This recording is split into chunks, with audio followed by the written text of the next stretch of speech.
Donc je suis Stéphane, syndiqué chez FO. Je suis conducteur de bus depuis 2006, ça fait 18 ans que je suis j'ai connu Veolia, ensuite Transdev et puis maintenant FSO, Francilité Seine-et-Oise. Je m'appelle Walid, j'ai 38 ans. Je suis conducteur de bus. C'est un métier qui me plaisait jusqu'à maintenant, on va dire ça comme ça, parce qu'il y a eu beaucoup de comment dirais-je, de mésaventures par rapport à la société qui a repris le marché là, depuis le 1er janvier. Je me présente, je m'appelle Abderrezak Erban, ULIFO depuis ça fait 3 mois, dans la nouvelle entité de FSO, c'est Francilité Seine-et-Oise, nouvellement créée depuis la DSP2. Et après depuis le mois de janvier, nos conditions de travail se détériorent de plus en plus. En 2021, il y a eu un appel d'offres lancé par Valérie Pécresse, qui est présidente d'Île-de-France Mobilité. C'est l'ouverture à la concurrence en fait, des sociétés de transport de personnes à travers les bus. En fait. Chaque jour qui passe, les conducteurs ils sont en marre, ils ont plus. Ils ont l'impression de travailler plus sans être rémunérés à leur juste valeur. En plus de ça, il y a les conditions de travail que ce soit le matériel, même la réception, même la direction qui ne suit pas de la doléance. Et à chaque fois, quand ils demandent même une journée fériée ou bien une journée pour aller voir un parent malade ou accompagner son fils, eh ben on leur refuse ou bien ils leur disent il faudrait que vous voyez avec votre collègue qui vous remplace, ainsi de suite. Et moyennant 37 millions d'euros, en fait, ils ont estimé que pour 37 millions d'euros, il était possible de gérer 2 dépôts, donc le dépôt de Saint-Ouen-l'Aumône, anciennement Stivo, et celui de Conflans-Sainte-Honorine, actuellement donc FSO, anciennement Transdev. Et donc, alors là où il y a un souci, c'est qu'il y a une expertise de fait avant à Saint-Ouen-l'Aumône et l'expert avait dit que les 2 dépôts, il y en avait pour 85 millions d'euros pour faire tourner à la fois la masse salariale et les bus, le fonctionnement des bus, les pièces à réparer au niveau des bus, etc. Tout ce qui est administratif, etc. Bon. Et en fait, donc on voit bien qu'il y a quand même un sacré écart entre 37 millions d'euros et 85 millions d'euros. Et donc on s'est posé des questions, dès que FSO est arrivé le 1er janvier 2024, on s'est posé des questions à savoir est-ce qu'ils vont pouvoir bien gérer les 2 dépôts. Auparavant, c'était parfait, quoi. Il y avait quelques petites choses qui n'allaient pas, mais elles étaient réglées. Dans les jours qui suivaient. Par contre, là, on voit que si on rencontre un petit souci, mettons de paye ou des congés qu'on veut prendre, ils mettent toujours un bon bout de temps à répondre. Et souvent, à la fin, c'est des réponses négatives. C'est des réponses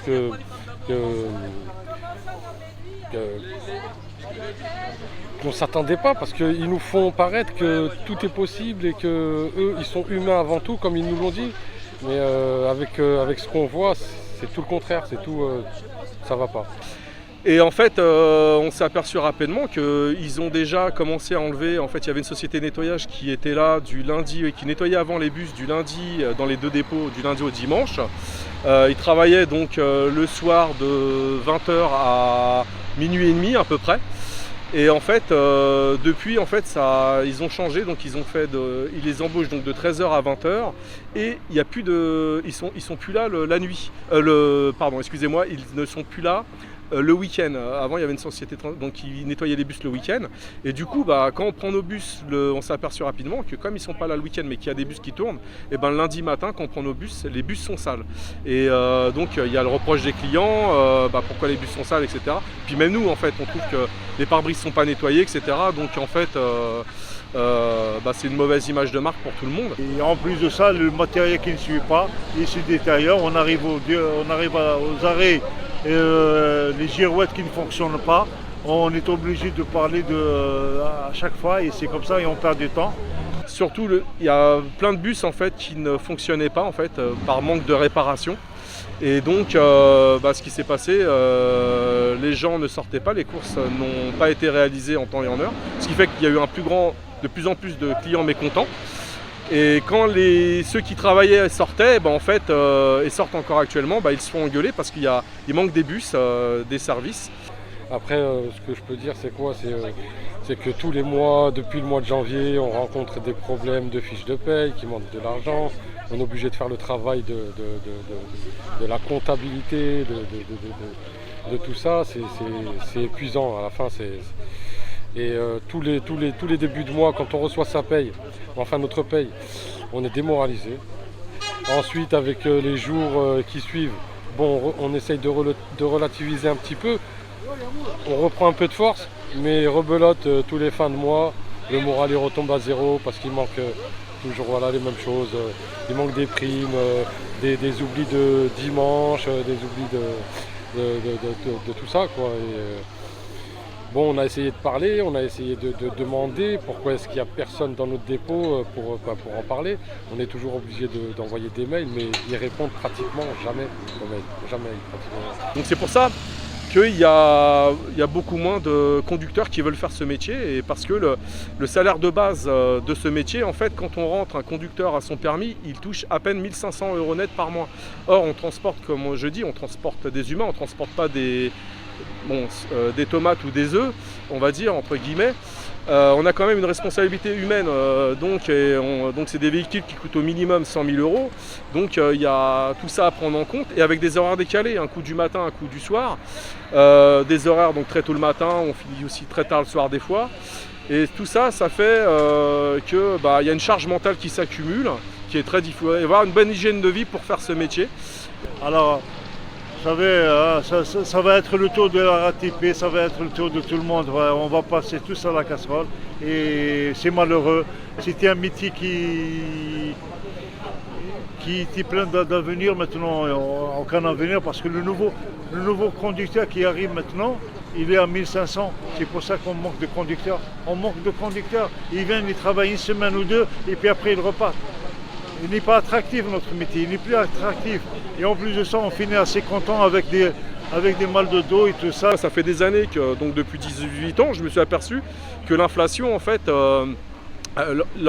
chaque année, il y a des négociations annuelles obligatoires au mois de mai. Et chaque année, par exemple, s'il y a une augmentation, notamment lors du Covid, il y a eu 6-7% d'augmentation. On a eu 3-4% en fait d'augmentation lors des NAO. Donc, en fait, on a perdu au niveau du pouvoir d'achat. Et chaque année, on n'a jamais notre pouvoir d'achat à hauteur, notre salaire n'est jamais augmenté à hauteur de l'inflation. Ce qui fait qu'à chaque fois, on perd encore en plus encore en moins au niveau du pouvoir d'achat.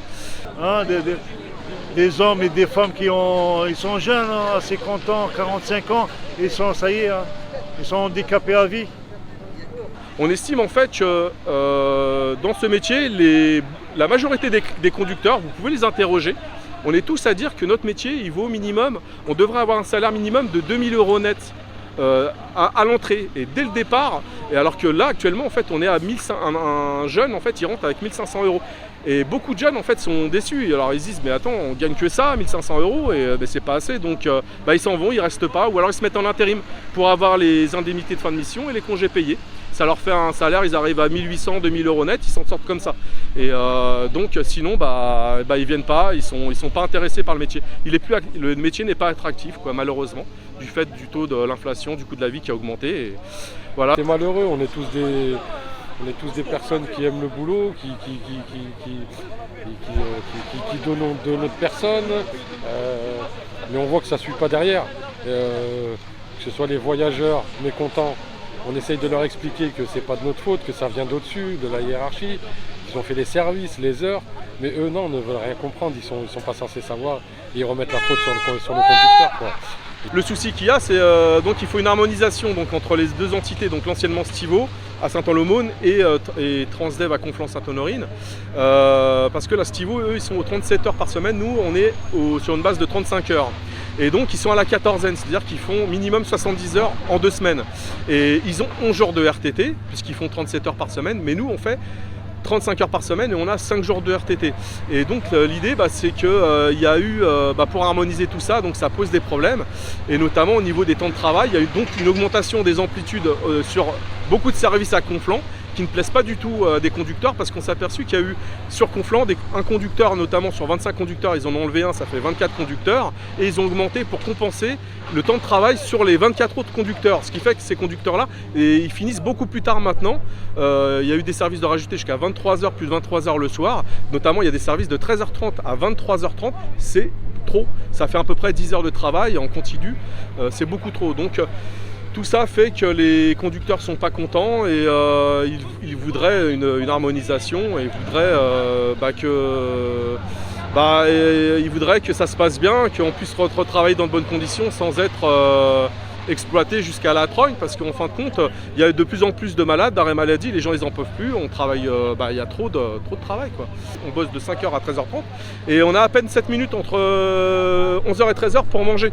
Et c'est pas normal, on mange pas en 7 minutes, notamment, c'est la double peine, on se lève tôt, mais en plus, on n'a pas, là où on a besoin de manger, on devrait pouvoir avoir au moins 20 minutes entre 11h et 13h. Donc on n'a même pas de quoi se rassasier convenablement, quoi. D'autant plus que nous, sur les lieux de travail, on n'a pas de cantine, hein. Et les toilettes, il faut aller les chercher un peu plus loin pour aller aux toilettes, on les a pas, on n'est pas dans les bureaux, quoi. Donc tout ça fait qu'il y a un mécontentement grandissant et on espère vraiment trouver une solution pour l'avenir, quoi. Voilà. On n'a plus le même moral qu'on avait quand il y avait Transdev. Bon, on savait ce qu'on perdait, mais on ne savait pas ce qu'on gagnait, mais là on voit vraiment qu'on a tout perdu, en fait. Voilà.